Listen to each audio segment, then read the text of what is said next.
Hello friends, आप सभी का दोबारा से स्वागत है अपने चैनल पे। आज हम एक पोम पढ़ेंगे जिसमें क्राई द पिकॉक, जो कि अनीता देसाई के द्वारा लिखी गई है। तो इसमें एक लड़की होती है जिसका नाम है माया। वो बहुत ही ज़्यादा सेंसिटिव होती है क्योंकि उसको बचपन से बहुत ज़्यादा प्यार मिला होता है। हालांकि उसकी मदर की डेथ के बाद उसके फादर ने उसके सारी छोटी सी बातों से लेके बड़ी बातों तक उसकी पूरा उसका ख्याल रखा होता है और उसको बहुत ज़्यादा प्यार, मतलब जिस भी चीज़ को वो एक बार बोल देना वो उसकी।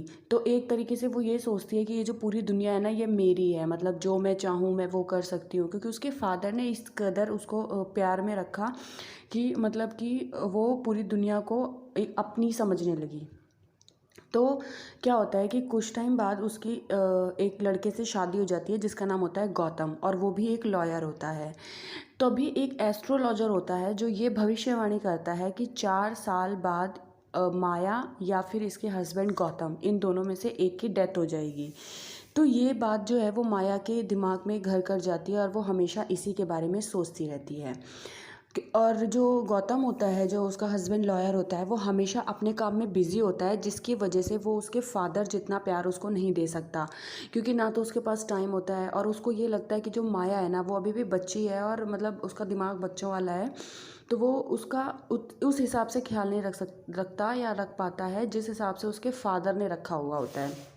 तो वो बहुत अपने आप को अकेला महसूस करती है, जिसकी वजह से वो गौतम की मम्मी के साथ ज़्यादा से ज़्यादा टाइम बिताती है, उसकी सिस्टर के साथ ज़्यादा से ज़्यादा टाइम बिताती है, और फ्रेंड्स हैं उसके, उनके साथ पार्टीज़ वगैरह ये सब। तो हस्बैंड के साथ वो बहुत ज़्यादा कम, क्योंकि वो एक लॉयर होता है और माया मतलब उस लेवल वो सिर्फ ये सोचती है कि ये दुनिया पूरी मेरी है और जो मैं चाहूँ वो मैं कर सकती हूँ। तो इस तरीके का उसको बचपन से ही प्यार मिला होता है। लेकिन जब वो ये देख लेकिन फिर क्या होता है कि धीरे धीरे करके वो अकेले रहने लगती है। उनकी माँ सिस्टर से भी उसकी मतलब वो ज़्यादा मिलती विलती नहीं है। फिर क्या होता है कि उसको ना सपने आने लगते हैं, क्योंकि 4 साल ना कंप्लीट होने वाले होते हैं और माया के दिमाग में बार बार ये बात चल रही होती है और उसको सपने आने लगते हैं कि अब मेरी डेथ होने वाली है, अब मैं मर जाऊँगी। फिर उसको ऐसे ऐसे सपने आते हैं कि उसको सपने में चूहा दिखता है, सांप उसके शरीर पे लौट रहा है, या छिपकली उसके आसपास नाच रही है। तो उसको ऐसे सपने आते हैं और वो कभी भी सो नहीं पाती है ऐसे सपने देख। ऐसा काफ़ी टाइम तक चलता है। फिर एक दिन क्या होता है कि जब वो सोने की कोशिश करती है तो उसको एक मोर के रोने की आवाज़ आती है। तो उसको ऐसा लगता है कि ये मोर नहीं, मैं खुद रो रही हूँ, क्योंकि मैं अपने आप को इतना अकेला फील कर रही हूँ कि जिस हिसाब से मेरे फादर हमेशा मेरे साथ रहते थे, मैं जो बोलूँ मेरे बोलने से पहले वो काम कर देते थे, आज मुझे अपनी बात मैं किससे कहूँ, मुझे ये समझ में नहीं आता। तो वो जो पिकॉक रो रहा है वो ये सोच रही है कि मैं खुद रो रही हूँ अंदर से।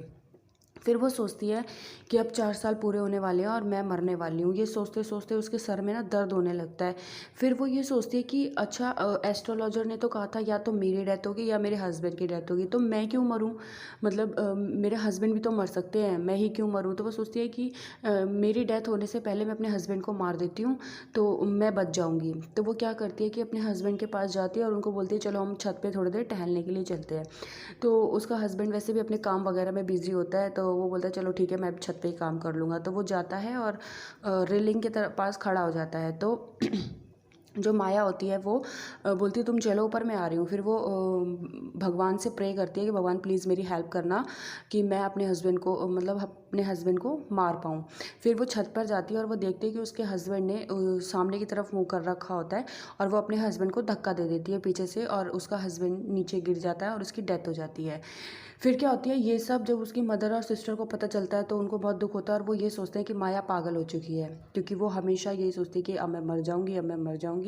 और ये सोचते सोचते उसने अपने हस्बैंड को भी मार दिया और अब वो ऐसा ना हो कि हमें भी मार दे, इसलिए उनको लगता है वो पागल हो गई है। वो पागल खाने में फ़ोन करके उसको बंद करवा देते हैं। तो माया तो पागल खाने चली जाती है और उसके हस्बैंड की डेथ हो जाती है। तो यहीं पर ये पोएम ख़त्म होती है। Thank you to listening my voice, thank you to all my lovely subscribers.